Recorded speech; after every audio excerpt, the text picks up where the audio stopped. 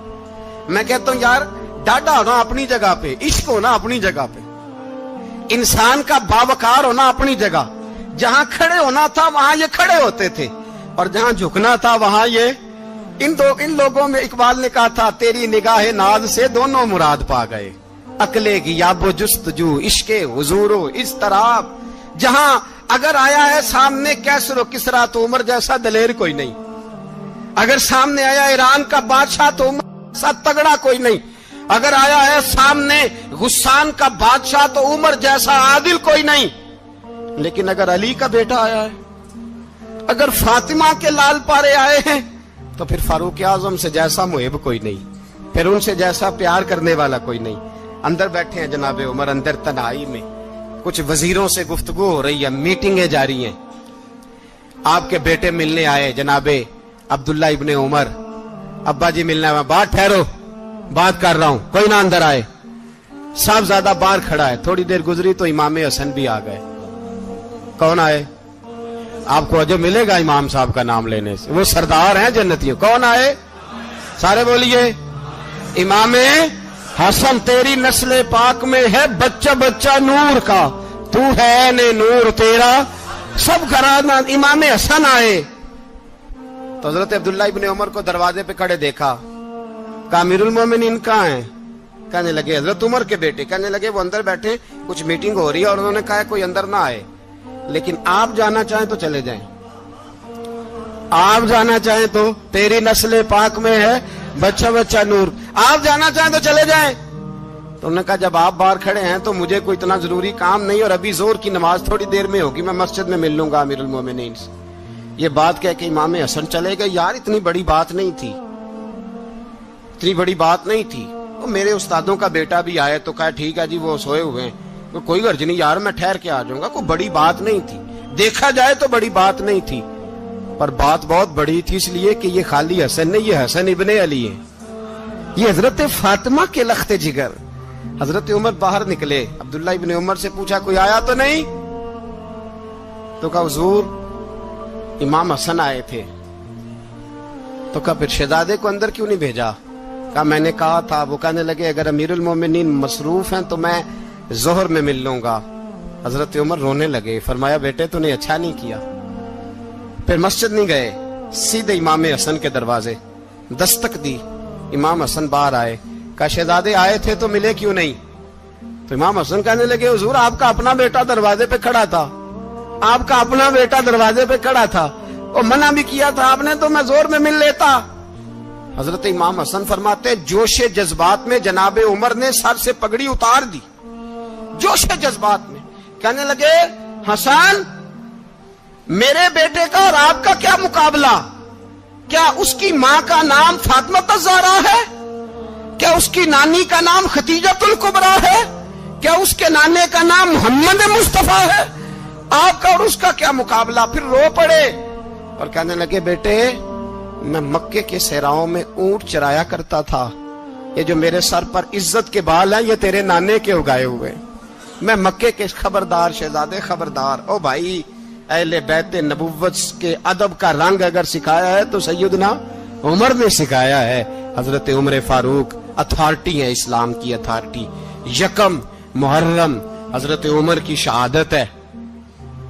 یہودی بول اٹھا, کافر بول اٹھا, اگر 6 مہینے عمر دنیا میں اور رہتے تو دنیا میں کوئی کافر موجود نہ ہوتا. 6 مہینے. اور جب اس بطل جلیل کا جنازہ اٹھا, اللہ بخاری پڑھیے نا, اللہم ارزقنا شہادتا فی سبیلک, اللہ بسترے کی موت نہ دینا, شہادت کی دینا. عمر شہید ہوئے, مسجد نبوی میں نماز پڑھاتے, اور جب جنازہ اٹھا تو مدینے کا پھر پیچھے جو دلیر بچے وہ مولا علی تھے. مولا علی, جناب عمر کا جنازہ اٹھا تو سب سے پہلی ہائے جو نکلی وہ حضرت علی کی زبان سے نکلی, اور حضرت علی ساری داڑھی آنسوؤں سے بھر گئی. لوگوں نے کہا کہ علی کیا ہوا؟ فرمانے لگے تم دیکھ نہیں رہے جنازہ کس کا اٹھا ہے, پلٹ کے دیکھو تو صحیح, تم پتہ نہیں یہ کون گیا ہے. کہ حضور کیا ہوا؟ آپ فرمانے لگے عمر اس طرح کے کام کر کے گیا ہے, اب ان کے رستوں پہ کون چلے گا؟